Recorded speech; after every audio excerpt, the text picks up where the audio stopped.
From National Public Radio,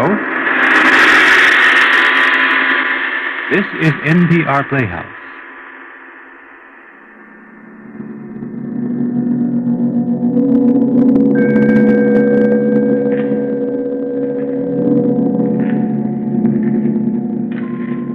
Welcome to the shadows. Old stories line the shelves of our dusty archives. Stories of dreams, mystery, horror.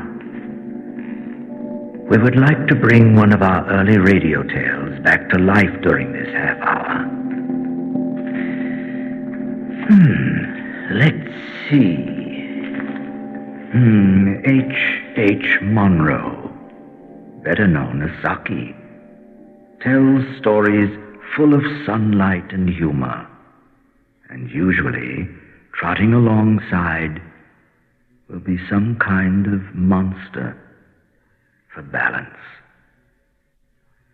Here's the Baroness to tell just such a story about Esme. They say that all hunting stories are the same, but my hunting story isn't a bit like any you've ever heard. It happened quite a while ago. All the usual crowd were at the meet, especially Constance Broder. Constance is one of those strapping, florid girls that go well with autumn scenery or Christmas decorations in church. I have a presentiment that something dreadful is going to happen. Am I looking pale? Oh, you're looking nicer than usual, but that's so easy for you. Constance and I were well mounted, and we had no difficulty in keeping ourselves in the first flight, though it was a fairly stiff run. Towards the finish, however, we must have held rather too independent a line, for we lost the hounds and found ourselves plodding aimlessly along miles from anywhere. It was fairly exasperating, and my temper was beginning to let itself go by inches, when suddenly... There they go at last! But what in heaven's name are they hunting? Well, apparently it's not a fox. No mortal fox. It's twice as high. And what an ugly small head.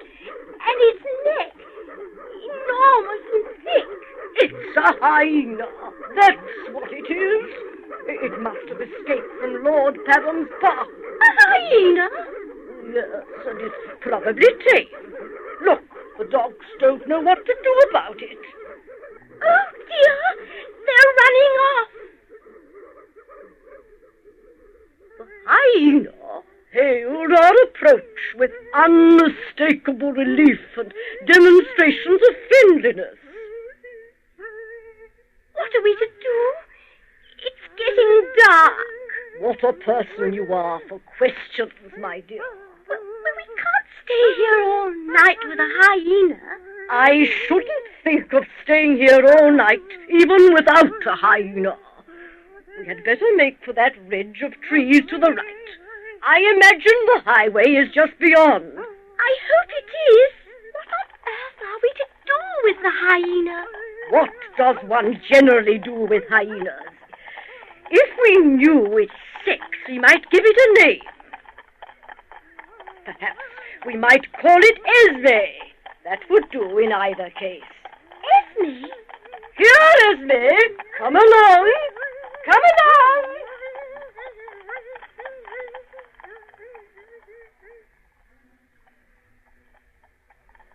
There must be a gypsy encampment nearby.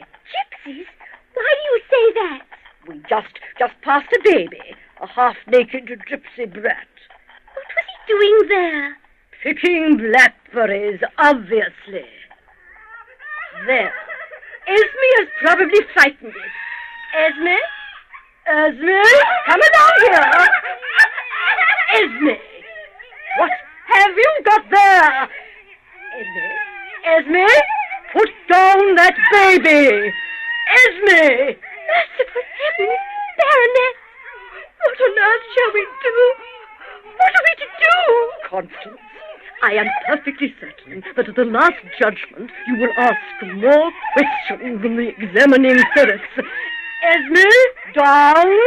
Down, Esme! Can't we do something? Esme, if you don't put that baby down, I'll thrash you with this whip.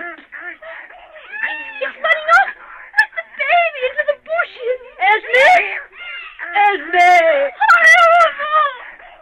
Horrible!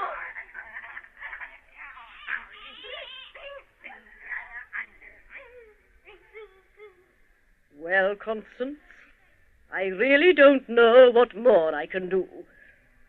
We'd best get along. Esme can catch up. Come along.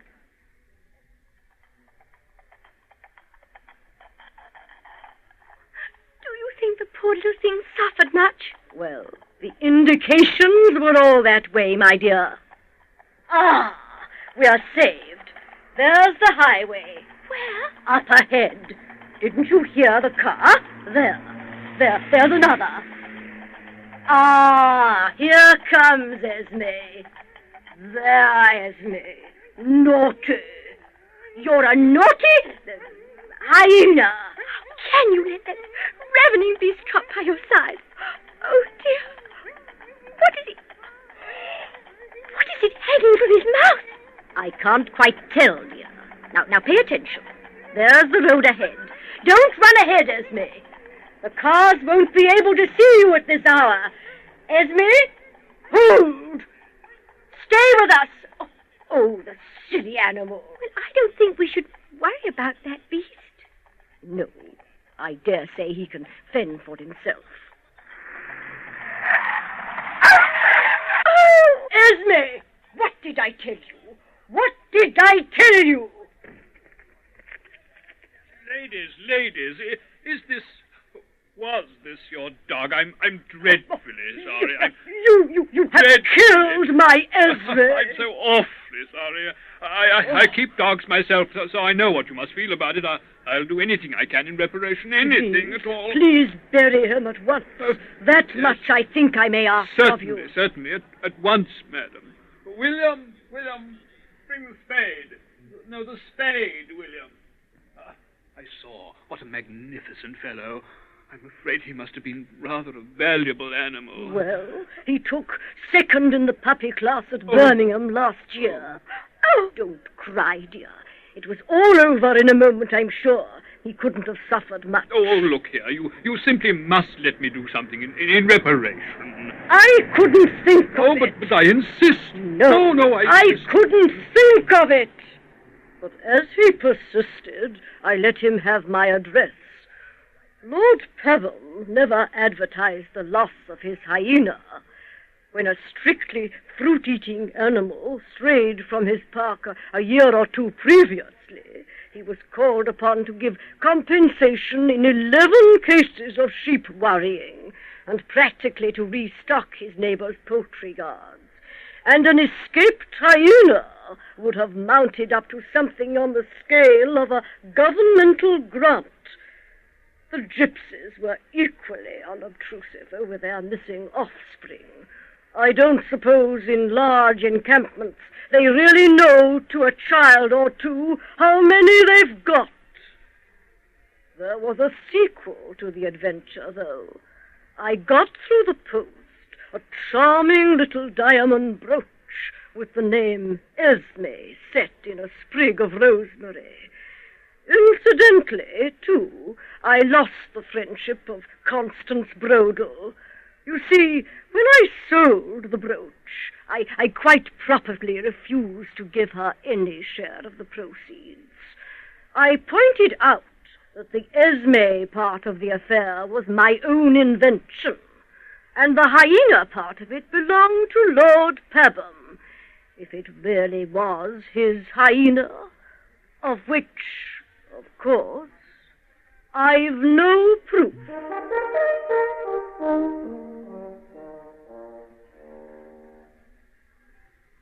Esme by Saki. Pat Franklin was the Baroness and Constance Brodel, and Bernard Mays was the penitent driver. Technical production was by John Whiting. And now, a gentleman has just arrived in our studios upstairs to bring you a public service feature about tobacco and its harmfulness.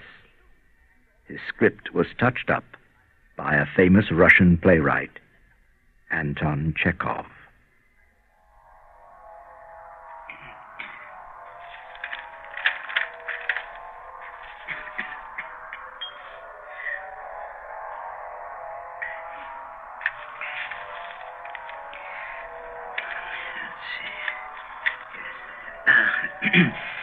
Ladies and gentlemen, so to say, it has been suggested to my wife that I should broadcast here a popular lecture.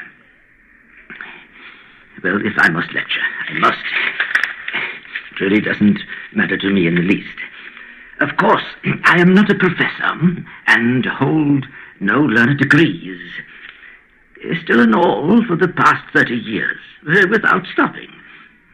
I might even say to the injury of my own health, and so on. I have been working on questions of a strictly scientific nature. I am a thinking man, and imagine, at times, even I compose scientific contributions. I mean, not precisely scientific.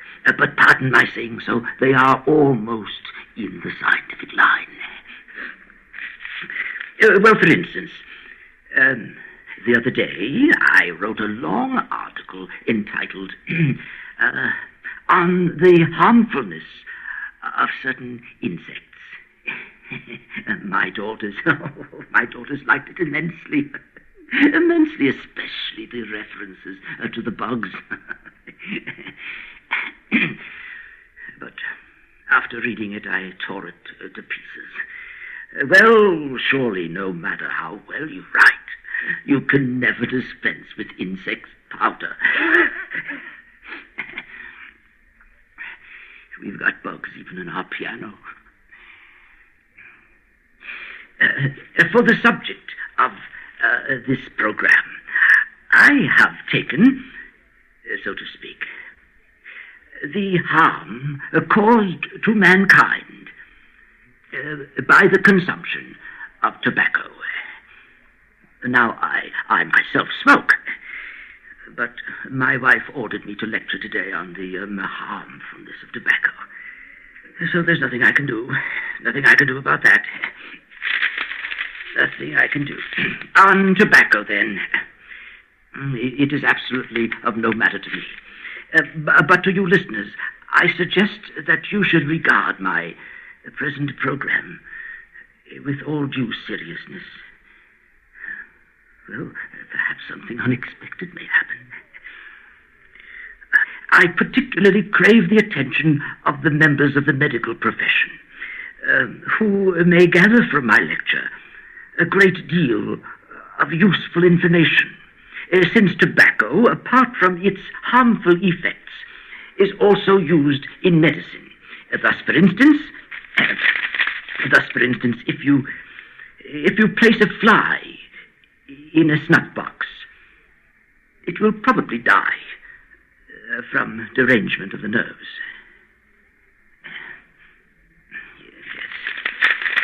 Yes. Tobacco, essentially, is a plant. When I lecture, I usually blink my right eye, but you must take no notice of that. No, of course you can't see me. Well, it is through sheer nervousness. I'm a very nervous man, generally speaking, and I started to wink my eye on the very day when my wife gave birth to our, so to say, fourth daughter, Barbara. Although, in view of the short time at our disposal, I must not digress from the subject of the lecture. I must observe, by the way, that my wife keeps a music school and a private boarding school. I mean to say, not exactly a boarding school, but, well, there's something in the nature of a boarding school. Well, between ourselves, my wife loves to complain. about money matters, for instance, but she has stored away some 40 or 50,000 rubles. As to myself, I have not a penny to bless myself with, not a sou. But, well, what's the good of thinking about that? In the boarding school, it is my duty to look after the housekeeping. I buy the provisions, keep an eye on the servants, enter the expenses in a ledger, stitch together the exercise books, and exterminate bugs. Exterminate bugs. And I take my wife's pet dog for a walk. And I catch mice. Do you know, last night, I had to give out flour and butter to the cook, as we were going to have pancakes today. Well, to be brief, today, when the pancakes were ready, my wife came into the kitchen to say that 3 of her pupils would have no pancakes, as they had swollen glands. So it happened that we had a few extra pancakes. Well, what would you do with them? What would you do with them? My wife first ordered those pancakes to be taken to the larder. But then she thought for a while, and after deliberation she said, me, you can have those pancakes, you scarecrow. Scarecrow. When she's out of humor, she always addresses me like that, scarecrow, or viper, or Satan. Satan, you see what a Satan I am.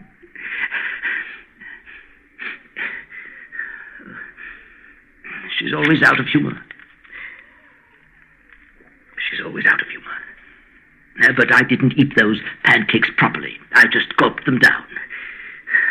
Because I'm always hungry.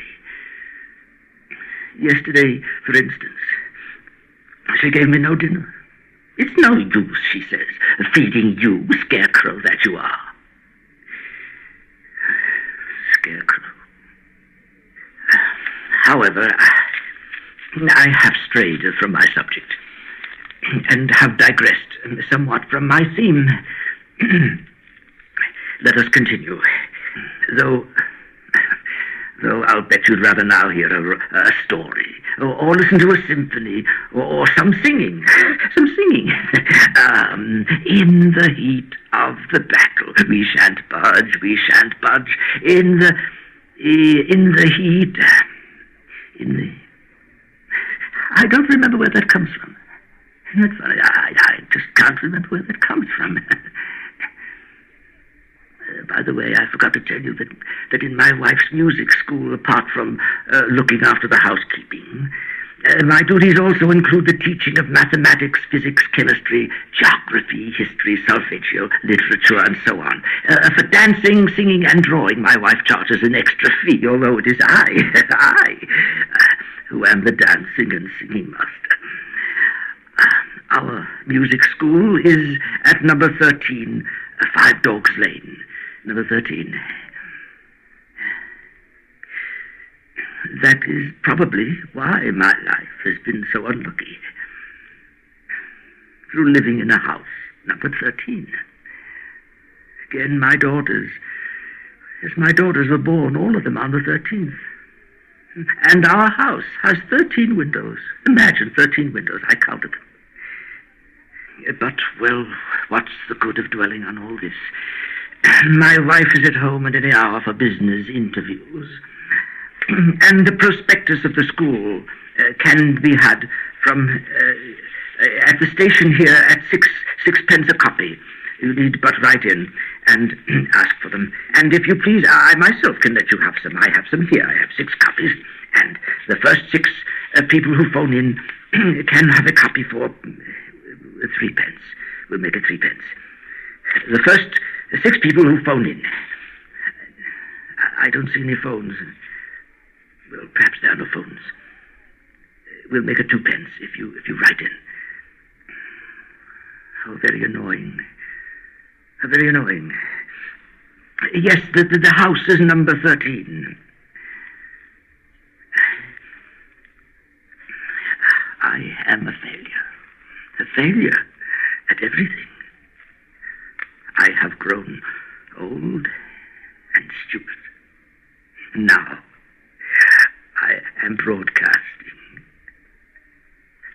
And to look at me, I am quite jolly.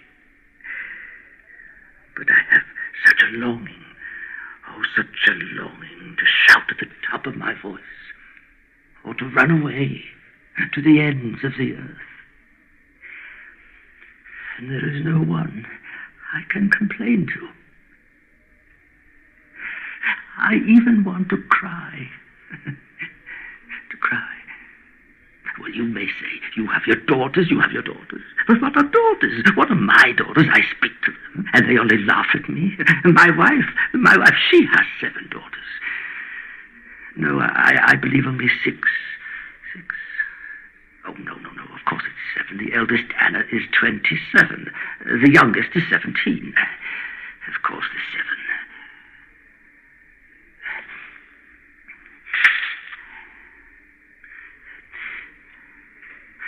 I am miserable.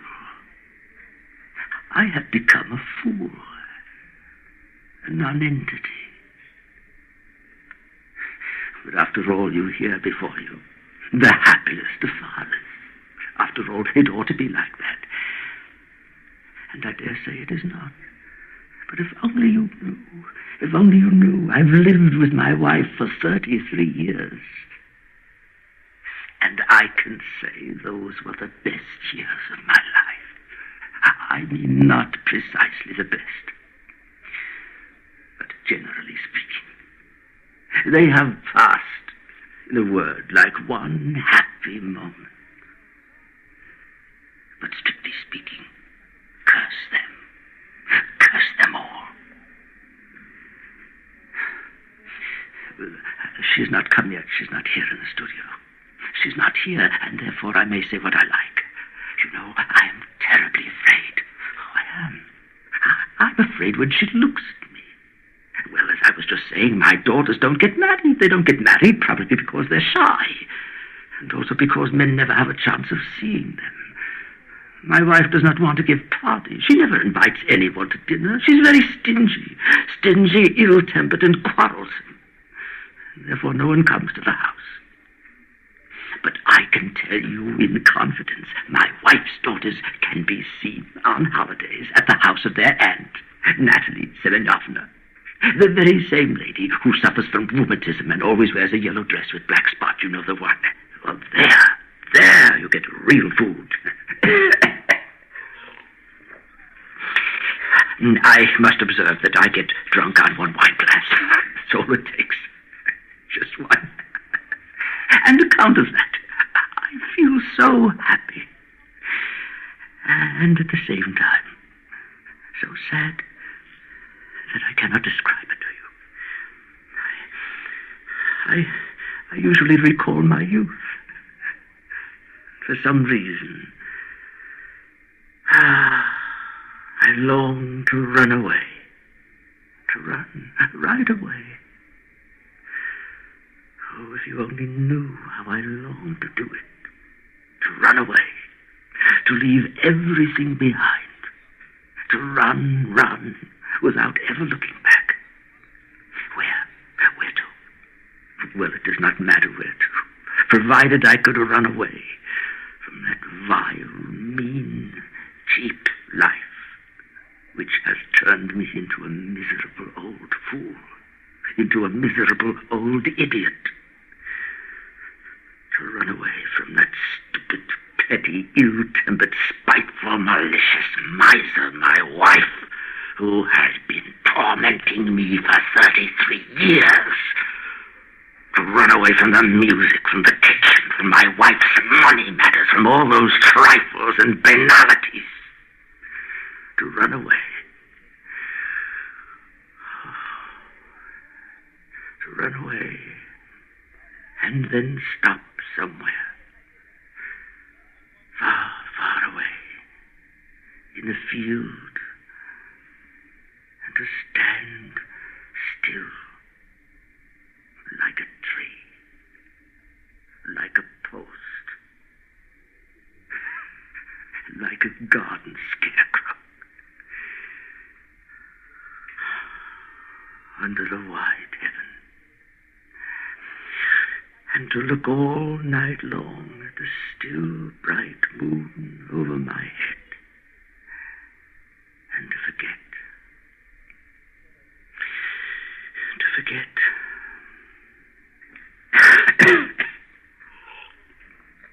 was once young, you know. Oh, I was. I studied at the university, and I had dreams. I considered myself a man. Now, I want nothing. Nothing but rest. Rest.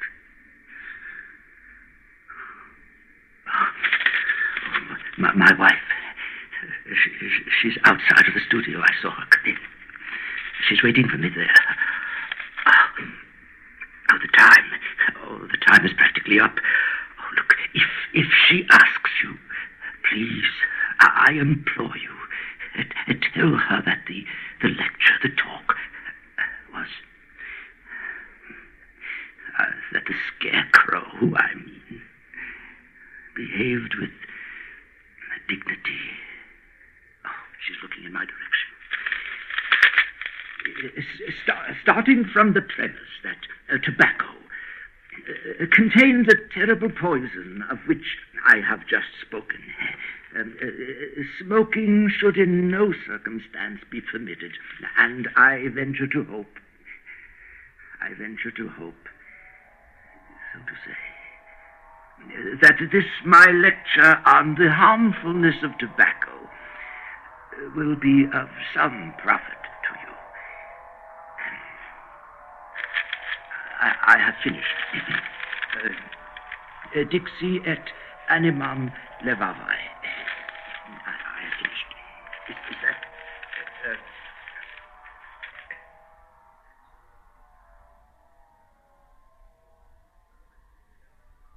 That was On the Harmfulness of Tobacco by Anton Chekhov, adapted and performed by Eric Bauersfeld.